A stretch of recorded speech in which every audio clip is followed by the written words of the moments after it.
એમના જ વિભાગે ખોટી એફઆઈઆરો કરી, અરજદાર પીઆઈ પીએસઆઈ બન્યા અને એ જ લોકો પાછા આપણને હાજર થવા માટે પણ અટકાવે છે. તો આ માત્ર ને માત્ર આપણી લડત તૂટી જાય, આપણને આવી ખોટી ખોટી એફઆઈઆરો કરીને કોર્ટ કચેરીને જેલમાં આપણે ફર્યા કરીએ, આપણું મનોબળ તૂટી જાય અને આપણે બધા મિટિંગો કરીએ, મળીએ, કંઈ સારું કામ કરીએ, કોઈને વળતર અપાવીએ, એ કોઈને ગમતું નથી. એટલે એના માટે જ આ કામગીરી પોલીસ અધિકારીઓ તો નોકરી કરે છે, પણ ઉપરથી એમના પર પણ કોઈના પ્રેશરો હશે કે ભાઈ આને અટકાવો, આના પર ખોટી ફરિયાદ કરો, આને જેલમાં નાખો, આને પાસા કરો, આને તડીપાર કરો. કેટલાકના મગજમાં તો એવું હોય કે આને વહેલી ફાંસી થઈ જાય તો આપણને અહીંયા ખુલ્લું મેદાન મળી જાય, હોય ને આવું. પણ તમારા જેવા ગરીબ લોકોના, વંચિતોના, કામદારોના, આદિવાસીઓના બધાના તમારા આશીર્વાદ છે અમારી પાસે, અમારા પર છે. કુદરતે કોઈનું અમે ખોટું કર્યું નથી, એટલે કુદરત બધી રીતે સહકાર આપે છે. એટલે તમે ચિંતા નહીં કરતા. આજે આપણને અંકલેશ્વર જવા દેવામાં નથી આવ્યા. સવારના 5 રાતના મારા ઘરે તો રાતની પોલીસ મૂકી દીધી હતી, છતાં અમે સવારે નીકળ્યા એટલે અહીંયા અટકાવું ત્યાં અટકાવું કરતા કરતા આપણે ડેડિયાપાડા પોલીસ સ્ટેશન સુધી આપણને લઈ આવ્યા. તો આપણે જામીન આપવા જતા હતા, જેને ઈચ્છા હતી કે આને પૂરી દો તો પૂરી દો મને. સાચી વાત છે કે ખોટી વાત? પૂરી દો ભાઈ, તમારે પૂરવું જ છે ને મને, તો પૂરી દો. 2 મહિના 3 મહિના જેલમાં બી ખાવાનું તો આપવાના જ છે ને, ત્યાં થોડા ભૂખે મારી નાખવાના છે. પણ અમારા લોકોના કામ નહીં થાય, લોકોને ત્યાં સુખ દુઃખમાં ઉભા નહીં રહીએ, કંઈ બી લડત ના લડીએ, એના માટે આ બધા ગતકડા ચાલે છે કે આને ક્યાં દબાવી દઈએ, ક્યાં ડામી દઈએ, આનું કાર્ય પૂરું કરી નાખીએ. એટલા માટે એકતા આપણી હોવી જરૂરી છે. આપણે આ વિસ્તાર હોય, આજુબાજુ વિસ્તાર હોય કે આદિવાસી હોય, દરેક માટે લડીએ છીએ. શિષ્યવૃત્તિ માટે બિરસા મુંડા ભવનનો ઘેરાવો કર્યો, અહીંયા બોગસ નર્સિંગ કોલેજો ચાલતી હતી તે વિદ્યાર્થીઓ માટે આપણે લડ્યા. ત્યાં પેલા કારખાનામાં રોજે મરી જાય છે, બ્લાસ્ટ થાય ને કંઈ થાય ને ફલાણું થાય, કોઈનો પગ તૂટી જાય, કોઈનો હાથ કપાઈ જાય, એમના માટે આપણે લડીએ. તો આપણે કોઈ ગુનો કર્યો છે કે? તો આપણે લડીએ છીએ. આ બાજુ ભ્રષ્ટાચાર થાય એના માટે લડીએ.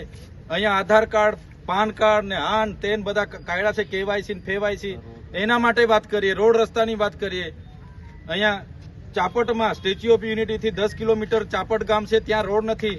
પેલી બેનને ડિલિવરી માટે પ્રસૂતિની પીડા થઈ, રસ્તો નહીં હોવાના કારણે એમ્બ્યુલન્સ નહીં પહોંચી, 10 કિલોમીટર જોડીમાં લઈ જતા હતા, તો રસ્તે બાળકને જન્મ આપી દીધો.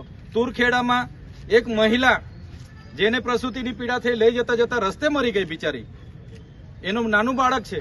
તો એની મુલાકાતે આપણે કહીએ, સરકારને જયારે સાચું કહીએ છીએ તો કડવું લાગે છે.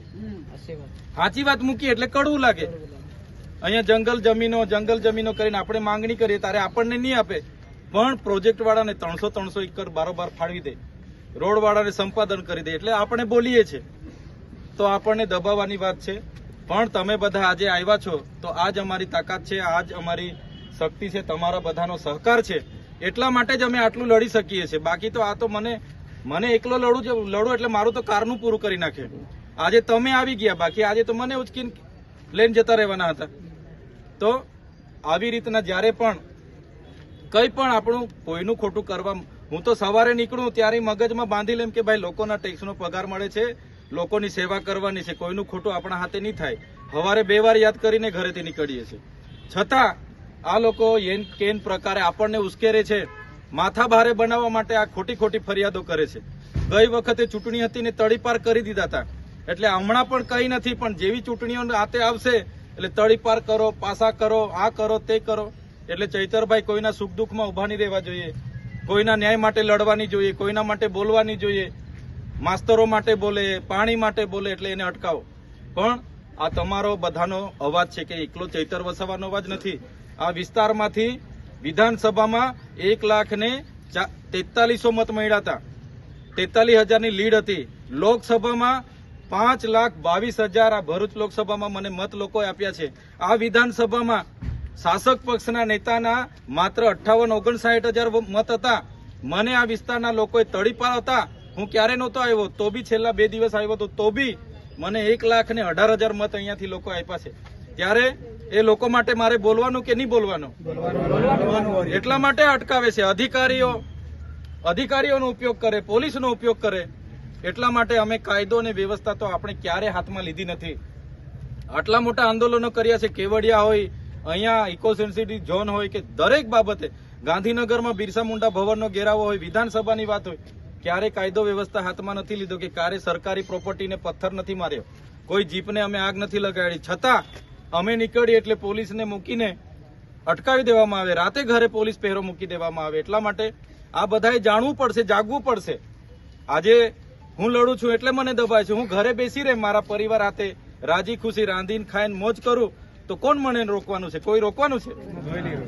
છતાં લોકો માટે લડીએ છીએ ત્યારે આજે વેઠવાનો વારો આવ્યો છે. આજે બજારમાંથી નીકળે એટલે નાના છોકરાઓને તો એવું લાગે ને કે આણે કઈ ભૂલ કરી હશે, કોઈ અભણ માણસ હશે એને એવું લાગે કે આ પોલીસ લઈ આવે છે, કઈ ગતગડું કર્યું હશે, પણ મેં કશું કઈ કર્યું નથી.